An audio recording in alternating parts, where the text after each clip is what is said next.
Hey everyone, and welcome back to the channel. Tonight, we're not just talking about a ghost story, we're examining a precise, chilling piece of folklore that has haunted railroad towns for decades. Forget your typical campfire tale. This is a comprehensive investigation into the legend of the midnight train, a spectral journey that allegedly never reaches its destination. To understand this legend, we have to start with the environment. Picture an abandoned station. Not just dusty, but decaying. The smell of oil and rust hangs heavy in the air, mixing with the damp scent of encroaching wilderness. The tracks themselves are swallowed by weeds, bent and twisted like broken bones, running off into a darkness where no modern signal light shines. These are the forgotten arteries of industry, and folklore suggests that when infrastructure is forgotten, something else moves in to fill the void. This train isn't tied to one location. Its legend drifts across the United States and Europe, always tied to tracks that were suddenly, tragically decommissioned. They say it only appears on the night of a full moon, or perhaps on the exact anniversary of the disaster that originally claimed its earthly form. The common thread? Silence. Complete, suffocating silence. It's the kind of quiet that feels like a blanket pressed against your ears, amplifying the sound of your own heartbeat until it's the only sound you can register.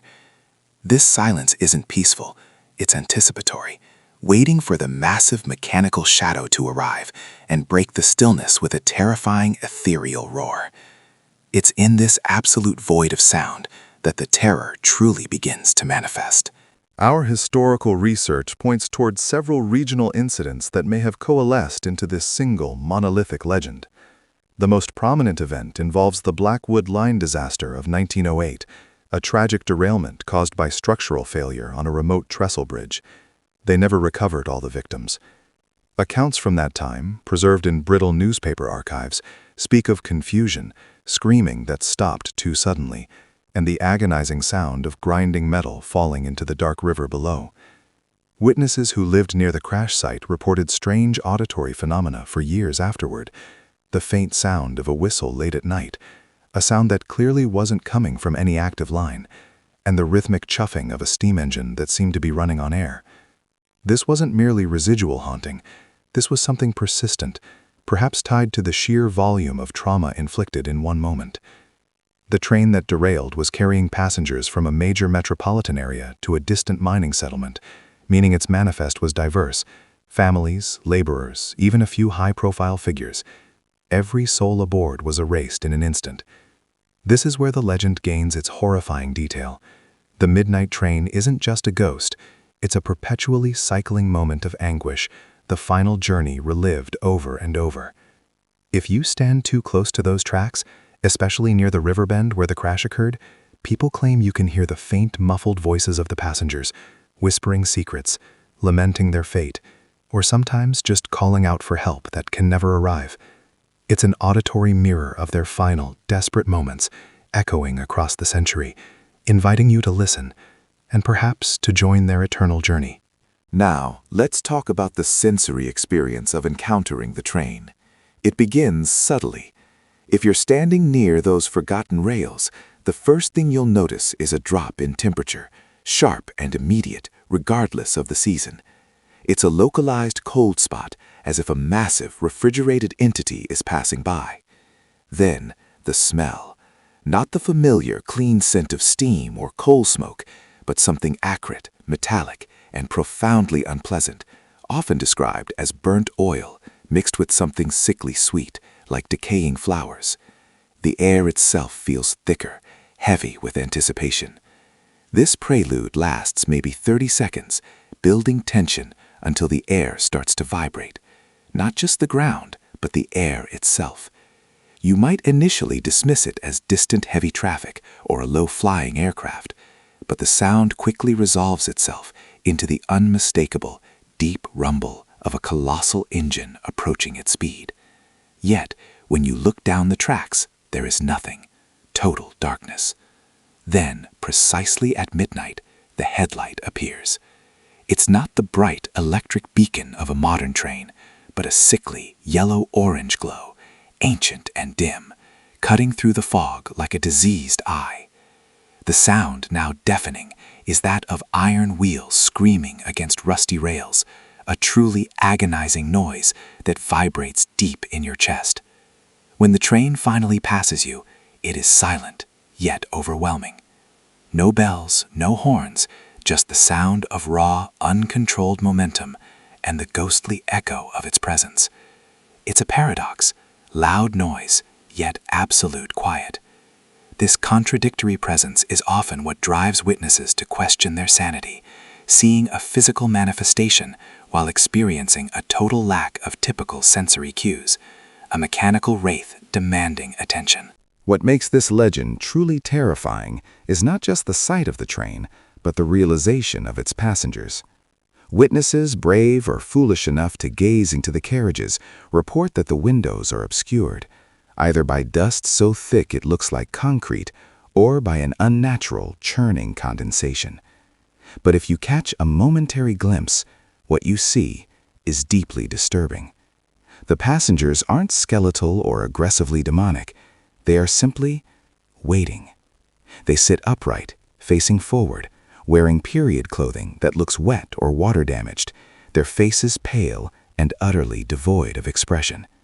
They look like they are perpetually stuck in that state of shock immediately following the disaster, unable to process their fate.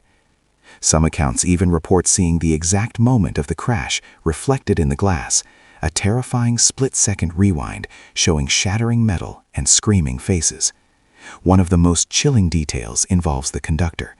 If you manage to see the conductor standing on the platform or looking out from the engine cabin, they are described as tall, unnaturally thin, wearing a perfectly pressed but jet-black uniform that seems to absorb the surrounding light. Their face is always shadowed, often completely unseen, yet you feel their eyes on you. They don't wave or make aggressive gestures, they simply observe, and their posture suggests an infinite patience, as if they know you will eventually join them. The real horror is the sense of longing emanating from the train, a deep magnetic pull encouraging you to step aboard and finally rest from the weight of your own life, offering eternal passage into the void, a truly final destination. Let's shift gears and look at modern interactions. It's easy to dismiss these stories as century-old folklore, but the phenomenon persists, often near newly active rail lines that intersect with the abandoned historic paths. Take, for example, the case of a rail yard worker in Ohio named David, whose testimony we've pieced together from archived local news reports from the late 1990s. David was working a lonely graveyard shift, inspecting rolling stock near a long-forgotten spur line. He knew the history of the tracks, but he was a skeptic. He described hearing the intense, localized cold and the metallic stench before the train appeared. Unlike the old accounts, David had modern lighting, high-powered industrial lamps. When the spectral engine rolled past, his lights dimmed violently, plunging the entire area into near darkness, an energy drain suggesting a massive supernatural power source. He reported seeing the train clearly, describing it not as a faded ghost, but as a solid physical object, black iron, gleaming wetly, that simply wasn't registered by his radar or communications equipment. It was a tangible illusion. What really traumatized David was the moment the train stopped, briefly, just a few feet from where he was standing. One of the carriage doors slid open with a horrifying, drawn-out shriek of rusted metal. The air inside was completely dark, a void that seemed to suck the light out of the night. David didn't see anyone beckoning, but he felt a profound, irresistible force urging him to step inside, promising an end to all worry and fatigue. It was the lure of eternal cessation. It was pure psychological warfare, and David only broke free when the train, with another unnatural shriek, continued its journey and vanished utterly, leaving the air warmer but forever tainted by dread. His account highlights the train's capability to interact with modern energy systems, proving its presence is more than just an atmospheric echo. It's an active, predatory entity. The mechanics of the curse are fascinating and deeply unsettling. Why is the train trapped in perpetual motion? The most widely accepted theory among paranormal investigators suggests that the original 1908 derailment involved not just human error or structural failure, but a failure of timely intervention. They say rescue efforts were hampered by a massive storm, resulting in many passengers dying slowly in the wreck before help could arrive. This prolonged suffering essentially supercharged the location with a massive energetic signature. The midnight train is rumored to be perpetually running late, forever trying to make up the time it lost during that crucial period.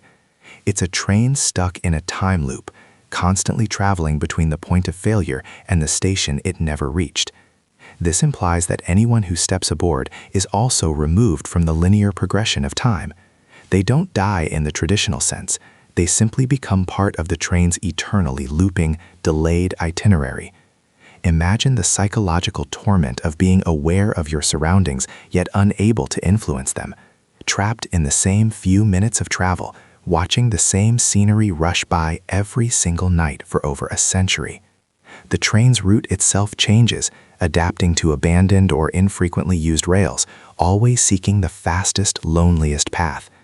It is a manifestation of collective anxiety and delayed arrival, a physical embodiment of being late, taken to a terrifying existential extreme. It's not about finding salvation. It's about enduring the endless, repeating journey of failure. So, how does one potentially interact with, or worse, become targeted by the midnight train? It's believed that the train only interacts with those who are actively searching for it, or those who are in a state of profound emotional or spiritual vulnerability. Grief, immense loneliness, or the contemplation of a drastic life change seems to act as an energetic beacon for this entity. The train is often described as a predatory mechanism designed to ensnare weary souls, offering the ultimate, permanent rest. If you are standing near the tracks and feel that deep sense of pull, the intense magnetic desire to just give up and step onto the rails, that is the train attempting to sync your frequency with its own. Witnesses who narrowly escaped boarding often describe a subsequent period of deep, debilitating fatigue, as if the train tried to siphon their life force during the brief encounter. But the most dangerous interaction is when the train physically stops for you. If the conductor makes eye contact, or if you hear a personalized voice whispering your name from the darkness, you are in immediate danger. This is the moment the train acknowledges you as a potential passenger, a crucial new addition to its roster of eternally delayed travelers. The whispers aren't threatening, they are comforting, promising warmth, quiet, and an end to the ceaseless demands of life. The temptation is enormous, and resisting that insidious comfort is often the final test of self-preservation. It's a velvet trap, offering serenity in exchange for your very existence, making it one of the most psychologically lethal entities in modern folklore. Let's dive deeper into the physical manifestation during the climax of an encounter. If the train stops for you, the sheer scale of the locomotive is overwhelming. It doesn't look like a standard engine, it's gargantuan, perhaps even distorted by the spiritual energy it holds, appearing impossibly long, stretching into the mist without end. The iron of the engine is impossibly cold, cold enough to instantly burn skin if touched, yet wisps of dark, oily smoke still rise from its smokestack, smelling of sulfur and wet earth. When the door opens, the interior isn't just dark, it's dimensionally wrong. The space inside the car is perceived as infinitely deep, leading to a void that defies physics. One man who attempted to take a photograph of the train reported a terrifying result. The picture captured a completely normal, empty stretch of track. Yet when he developed the audio recording he took simultaneously, it was filled with thousands of overlapping, panicked whispers. The voices of the passengers, finally audible, all speaking simultaneously about their destination being just around the bend and the water rising. The clash between the visual nothingness and the auditory pandemonium suggests the train exists on a plane slightly offset from our own, only partially bleeding through into the physical world. This momentary overlap is the climax of terror, where the laws of reality bend just enough for you to realize the profound, terrifying mistake you have made by waiting for its arrival. It's a realization that confirms that this is not just a ghost story, it is a gateway. The most harrowing account comes from a railway historian named Elias Vance, who spent 20 years researching the Blackwood Line disaster. He believed the only way to stop the haunting was to find the last physical remnant of the missing train, perhaps a piece of the engine that hadn't been recovered, and give it a proper burial. Elias spent years meticulously mapping the riverbed near the original crash site. He eventually found it, a small bronze plaque engraved with the train's original number, partially melted and embedded in the mud. On the night he recovered the plaque, he decided to wait on the tracks to see if his actions had brought peace. They hadn't. At midnight, the train arrived, looking more vivid and angry than any previous description. It stopped directly in front of him, and the conductor, whose face was now visible, though horribly distorted by shadow, stared directly at the plaque in Elias's hand. The conductor did not speak, but the mental communication was clear. You have stolen part of the journey. As the train started to pull away, the door didn't close. Instead, dozens of pale, desperate hands reached out from the darkness, tearing at the air, trying to grab Elias and pull him into the endless void. He felt actual physical contact, icy, bone-chilling grips on his coat and arms. He only escaped by dropping the plaque, which struck the steel rail with a high-pitched metallic clang, shattering the psychic link. The train sped up instantly, leaving a wake of distorted air and a smell of ozone, vanishing completely. Elias was left shivering, covered in frost, with deep, bruise-like marks on his arms where the spectral hands had grabbed him. This proves that the train can manifest physical force when its eternal loop is threatened, actively fighting to keep its components and its passengers intact. What are the rules of survival if you find yourself facing the midnight train? The rule is simple, yet brutally difficult to follow. Absolutely do not engage. Do not look directly into the windows. Do not respond to any whispers. And most critically, do not, under any circumstances, allow your feet to touch the threshold of the train car. The moment you step onto that phantom floor, you are claimed. Another crucial defense is noise. Since the train thrives in oppressive silence, some investigators believe that loud, focused modern noise can disrupt its manifestation. One theory suggests carrying a device that emits high-frequency sound or playing extremely loud, chaotic music. This attempt to contaminate the pure, historical silence of the haunting is thought to weaken its hold on the physical space. Another tactic is to carry iron railroad spikes or historical train artifacts from a different line. By introducing conflicting temporal or physical energies, you create a static disruption in the midnight train's focused curse. However, the best advice is simply to respect the darkness. If you hear the initial distant rumble and feel the localized drop in temperature, turn around and walk quickly. Do not run, as running might signal panic and vulnerability.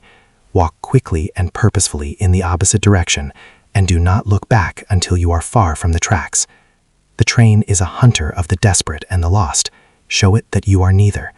This self-control is key to maintaining your separation from its boastly, endless itinerary.